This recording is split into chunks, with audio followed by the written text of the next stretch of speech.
Yang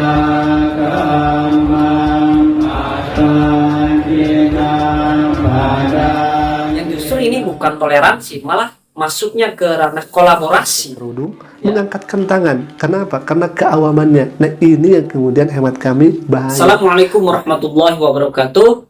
Alhamdulillah wassalatu wassalamu ala rasulillah. Baik teman-teman, ini ada salah satu video yang viral yang mana para biksu tudong ini melakukan perjalanan dalam rangka merayakan Hari Raya Waisak. Ini sebetulnya tujuan para biksu tudong ini ke Candi Borobudur. Namun di tengah-tengah perjalanan, para biksu tudong ini mampir ke salah satu masjid. Ya, karena ini rame, para biksu melakukan jalan kaki, maka disambutlah oleh warga setempat. Kemudian pihak kepolisian juga menjaga, memberikan keamanan.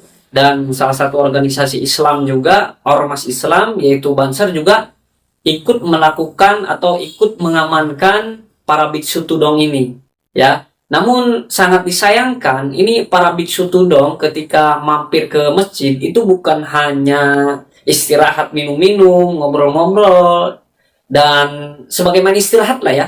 Namun di situ juga melakukan peribadatan. Coba kita simak videonya.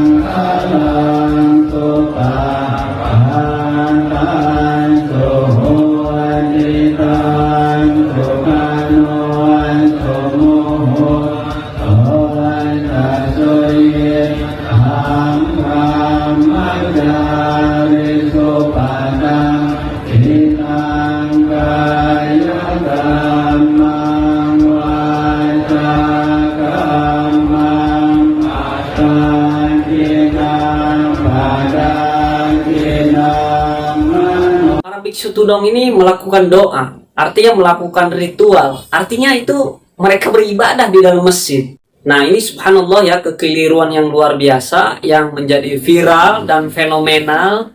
Dan memang ini terjadi di Indonesia ya, hanya terjadi di Indonesia, kurang lebih seperti itu teman-teman. Yang jelas hal-hal yang seperti ini sangat disayangkan terjadi di negeri kita yang tercinta.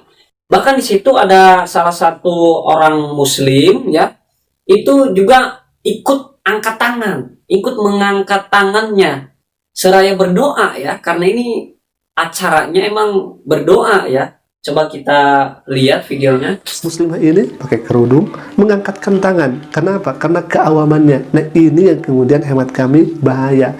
Maka kalau misalkan kita ingin menjaga toleransi, hidup rukun beragama, tidak usah untuk kemudian mengajak berdoa, apalagi ini kan di masjid dan sebagainya. Tidak usah. Nah ya, sangat disayangkan sekali. Jadi orang-orang awam di situ ada yang mengangkat tangan, jadi ikut berdoa juga. Ya, ini subhanallah, ini musibah ya teman. Ini musibah. Dan tentu ini dianggapnya toleransi. Padahal ini menurut saya, menurut hemat kami, ini toleransi yang kebablasan. Yang justru ini bukan toleransi, malah masuknya ke ranah kolaborasi. Ya. Tentu ini sangat disayangkan terjadi hal-hal yang seperti ini di negeri kita yang tercinta. Harapan kita tidak ada lagi hal-hal yang seperti ini ya. Kalau toleransi itu kita membiarkan mereka beribadah dengan peribadatannya di rumah peribadatan mereka sendiri. Sama, mereka juga membiarkan kita beribadah di rumah ibadah kita sendiri. Artinya masing-masing.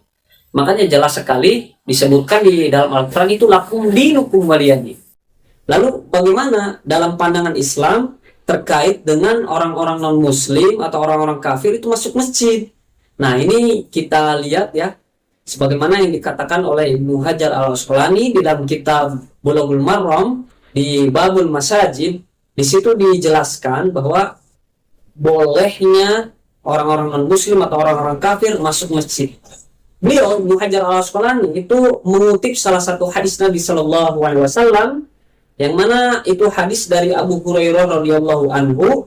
Nabi Shallallahu Alaihi Wasallam itu pernah mengutus pasukan berkuda Lalu mereka datang dengan membawa seorang tawanan. Kemudian pasukan berkuda ini mengikat tawanan tersebut di salah satu tiang masjid. Hadis ini hadis riwayat muttafaqun alaih. Jadi pada intinya ini ada beberapa faedah dari hadis tersebut ya. Faedah yang pertama, bahwa ini adalah sebagai dasar, sebagai dalil bahwa bolehnya orang non-muslim atau orang kafir masuk masjid. Kemudian faedah yang kedua, bahwa Rasulullah SAW pernah menyetujui sahabat ketika mengikat Sumamah bin Utsal itu di salah satu tiang masjid, sampai kurang lebih itu selama 3 hari. Nabi itu bertanya kepada yang ditawan itu, yang diikat di masjid, Sumamah bin Utsal, "Ma indaka ya Sumamah? Apa yang kau rasakan wahai Sumamah?" Kemudian faedah yang ketiga, para ulama mengaitkan maksud memasukkan orang kafir ke dalam masjid itu sebagai pelajaran. Artinya ada suatu manfaat yang mana orang-orang kafir atau orang non-muslim itu bisa mendengarkan Al-Quran, bisa melihat orang yang sholat, bisa mendengarkan orang yang sedang kajian di dalam masjid. Yang mana harapannya itu dia yang ditawan itu masuk Islam, atau orang kafir yang masuk masjid itu harapannya masuk Islam. Dan tentu ini seizin pihak masjid, pihak orang-orang muslim yang berada di masjid tersebut. Kemudian faedah yang keempat, ada pendapat yang lain yang menyatakan bahwa orang kafir itu boleh masuk masjid manapun, itu boleh, kecuali Masjidil Haram. Kenapa tidak boleh orang-orang kafir masuk ke Masjidil Haram? Karena orang-orang musyrikin itu adalah najis, sebagaimana yang dikatakan di dalam surat At-Taubah ayat 28.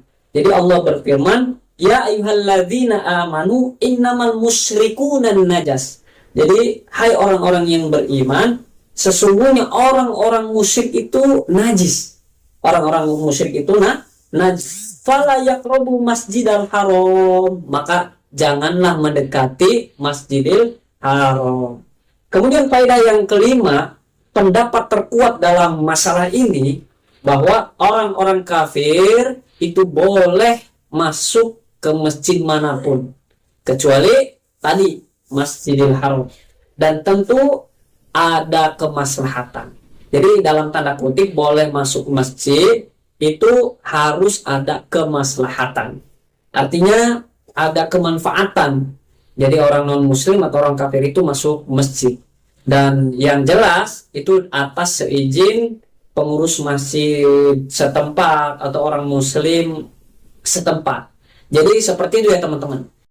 Jadi intinya dalam bertoleransi ini kita harus membiarkan orang-orang non-muslim itu dengan peribadatan mereka, dan di rumah ibadah mereka juga sebaliknya. Mereka membiarkan kita orang-orang muslim beribadah di rumah peribadatan kita. Jadi seperti itu ya teman-teman.